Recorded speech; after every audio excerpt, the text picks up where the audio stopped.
All right, sports fans, how's everybody out there doing? William Martin coming at you one more time here on YouTube with another edition of the 300 Pounds of Sports Knowledge Podcast. It is that time of the week, folks. My weekly picks in the world of the National Football League. Had a phenomenal week last week with the picks, and I definitely want to keep that going.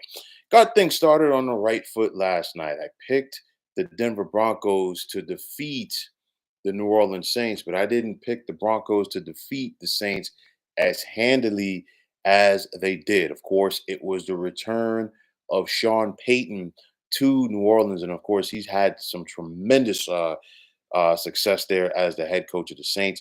He was the head coach when the Saints won their only Super Bowl in franchise history, but nonetheless, he's starting to get the most out of his Broncos team. You look at this defense and you look at the play of quarterback Bo Nix, who's getting better and better each week, and he's getting more confident. Now, with that said, we've got some good games on tap for this Sunday, as well as a doubleheader once again on Monday Night Football. And with that said, here are my picks for week number 7 in this NFL season. Now you got the 1-5 New England Patriots making the trek across the pond to take on the 1-5 Jacksonville Jaguars.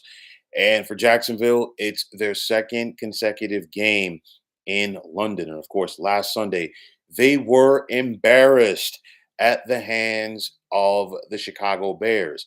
Now, this time around, you've got the Jags who are facing a rookie quarterback who is just making his second NFL start. And I'm talking about Drake May. A lot of heat going on within the Jacksonville organization. And I'll tell you right now, there are people talking about Doug Peterson possibly getting fired. If they lose this game and drop to 1-6, I think it will happen. I think honestly, after last Sunday's game, the only thing that saved Peterson was the fact that they had a second consecutive game in London. Nonetheless, I think Jacksonville does take care of their business on Sunday by the score of 24-17. Now in Atlanta, you've got the 4-2 Falcons hosting the 3-3 Seattle Seahawks. And after winning their first 3 games of the season, Seattle has now lost their last 3. They don't have the cohesion that they did in their first couple of games. And now they're facing a tough team in Atlanta who things are really coming together with veteran quarterback Kirk Cousins and, of course, Raheem Morris as the head coach. The Falcons are favored by 3 at home. I'm going to take them by 3 to over and a half. Under is 51.5. I'm right on that line, and I'm going to say Atlanta 27, Seattle 24. Now in Orchard Park, you've got the 4-2 Buffalo Bills hosting the 1-4 Tennessee Titans. Big win for Buffalo on Monday night on the road against the New York Jets. And of course, if you're the Bills, you want to keep that momentum going as you look to try to cushion your lead in the AFC East. For the Tennessee Titans, they can play solid on defense, but again, it comes down to the inconsistency. And there's a lot of it coming from quarterback Will Levis. I think this game is going to come down to the quarterbacks. Josh Allen is playing like a top 5 quarterback in the NFL, while Will Levis is playing like a bottom 5 quarterback in the NFL. Buffalo is favored by 8.5 at home. I'm going to take them by 10, 27-17. Now in Cleveland, you got the 1-5 Browns hosting the 2-4 Cincinnati Bengals. And of course, when you think about this rivalry, this age-old rivalry between 2 Ohio franchises, there is no love lost there. For Cleveland, the woes continue. What can you say about the play of Deshaun Watson or lack thereof? The fire sale has begun in Cleveland as we saw them trade Pro Bowl wide receiver Amari Cooper to the Buffalo Bills earlier this week. The Bengals, after losing their first 4, they look like they're starting to figure it out. I think they get their 3rd win of the season on Sunday, and I'm going to take Cincinnati 27-19. Now, a big time interconference meeting at Lambeau Field on Sundays. You're going to have the 5-1 Texans traveling to take on the 4-2 Green Bay Packers. 2 of the younger, more exciting quarterbacks in the National Football League will be on display in this one. CJ Stroud for Houston, and of course, Jordan Love for the Green Bay Packers. CJ Stroud is very mature beyond his years. You look at Jordan Love and how things are coming together as he has his finger on the pulse of this Packers offense. Which defense is going to be able to slow down these two studs at quarterback? That's going to be the big thing. I look at it like this: the Packers are favored by 2.5 at home. I'm going to take them by 4, by the score of 31-27. Now in Indy, you're going to have the 3-3 Colts hosting the 2-3 Miami Dolphins. Miami comes into this game fresh off of their bye, and they want to try to get something going. But it's again still so many questions at quarterback for the Fins without the presence of Tua. Joe Flacco gives the Colts something different, and he gives them a veteran presence at quarterback. And I think that's the difference in this one. Is I'm going to take the Colts by the score of 20-17. Big time NFC North battle in Minneapolis is you're going to have the undefeated Minnesota Vikings fresh off of their bye hosting the 4-1 Detroit Lions. And of course, for Detroit, big time win last Sunday in Arlington against the Dallas Cowboys. Costly win, though, as they lost defensive end Aiden Hutchinson. But make no mistake about it, Dan Campbell will have his team ready to play on Sunday afternoon. We've talked about the play of Sam Darnold at quarterback for the Minnesota Vikings so far this season, but not enough has been said about their very stingy defense. Will they be able to put the clamps on this Lions offense? I've been picking against the Vikings all season long, and they keep on winning. This time around, I'm drinking the Kool-Aid and I'm picking the Vikings to win at home by the score of 24-23. Now at MetLife Stadium in East Rutherford, you got the 3-2 Philadelphia Eagles coming to town to take on the 2-4 New York Football Giants. And of course, it is the return of running back Saquon Barkley. Of course, Barkley began his career with the Giants. Looked like he was going to stay there, but at the same time, you know what? He hit free agency and he went right down the Jersey Turnpike to the Philadelphia Eagles. Now, Saquon said he doesn't expect to get booed. Think again, because it's one thing to leave a team in free agency. It's another thing to leave a team and go to that team's top rival. And you think about it, when it comes to Giants fans and Eagles fans, there is no love lost. I don't think those folks can agree on anything. So Saquon Barkley, expect to get your fair share of boos from the fans at least. I think the team will show him love, but the fans at least, I don't think will.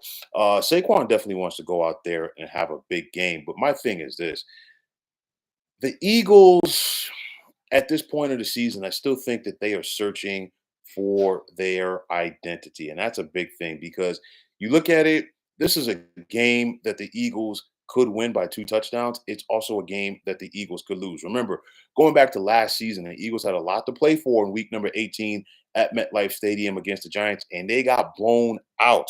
Okay, so which Eagles team are we going to see this Sunday? On the flip side, for the Giants, all of their wins have come on the road.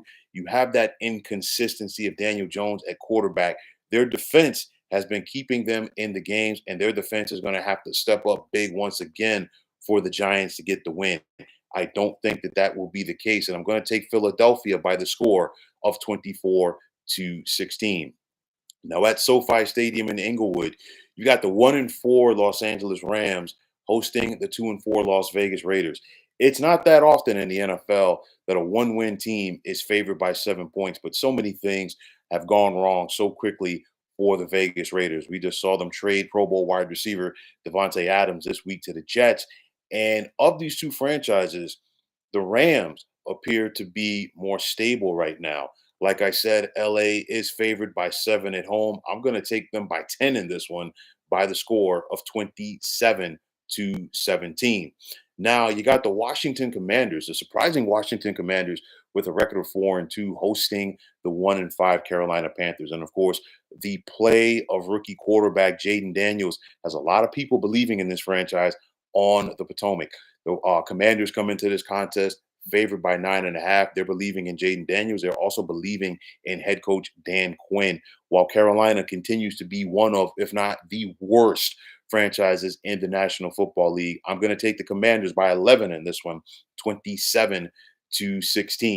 Now, in a rematch of the Super Bowl in Santa Clara, you've got the 3-3 San Francisco 49ers hosting the undefeated 2-time defending Super Bowl champion Kansas City Chiefs. Of course, this is a rematch of last year's Super Bowl. Maybe it's a preview of this year's Super Bowl. I doubt it from the standpoint that the way that the 49ers have played so far this season. The Chiefs, they can play ugly, they can play pretty at times. They know how to mix it up with you. But I expect their defense to try to go out there and get after Niners starting quarterback Brock Purdy. This Niners defense, they've been up and down all season long. And if they're going to go out there and win this game, they've got to be at their best to slow down Patrick Mahomes and company.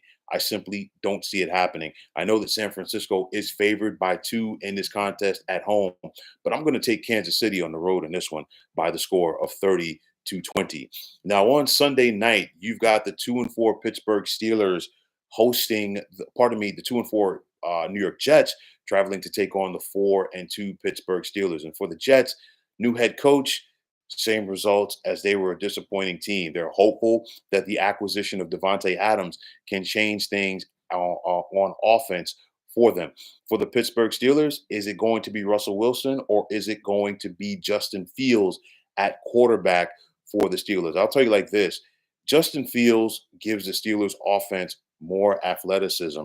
I think if you have Russell Wilson starting a quarterback, if you're the Steelers, he's going to be in the pocket more than Fields will. And that means that Jets defense is going to try to get after him.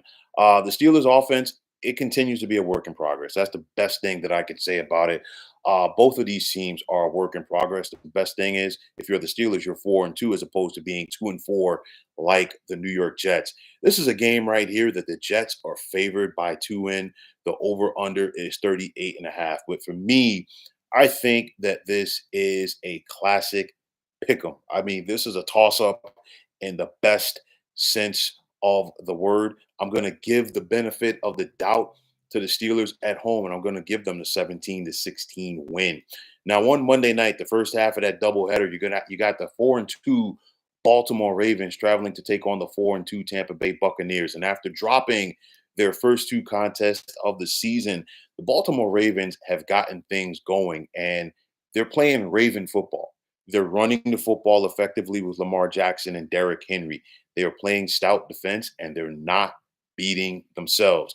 On the flip side, they are facing a Bucks team that just hung 55 on the Saints last week, and they definitely want to keep it going. I think this has the makings of being one of, if not the best games of this weekend. The Ravens are favored by 3.5 in this one. I'm going to take them by 7 by the score of 27-20. And finally, the second half of that doubleheader will be in Glendale as you have the 2-4 Arizona Cardinals hosting the 3-2 Los Angeles Chargers. And of course, you look at the Chargers so far this season, there is a different brand of physicality that Jim Harbaugh has brought to this team. But I'm putting this onus on this Chargers defense going up against Cardinals quarterback Kyler Murray. Can they collapse the pocket, put that spy on him, and keep him in contain? That is going to be the biggest thing. Like I said, the brand of physicality that Harbaugh has brought to the table is making an impact on the Chargers, and I think that continues in this one as I'm going to take LA by the score of 30-20. So, folks, those are my picks for week number 7 in this NFL season. And as always, I want to take this time out to thank each and every one of you for tuning into the 300 Pounds of Sports Knowledge podcast here on YouTube. I want to take this time out to thank all of you fine folks out there for tuning in. And if you have not already, please feel free to subscribe to this channel. Now, if you're on the X, formerly known as Twitter, please feel free to follow me at 300 Pounds of Sports. And like I always say, if you follow me, it will be my pleasure to follow you right back. There's also the sports discussion group on Facebook at the Sports Depot 365. Now you can check it out. Drop a line and be a part of one of the better sports debating sites going on social media. So once again, fine folks, my name is William Martin, and I'm signing off. And I'm saying take care and have yourselves a wonderful day.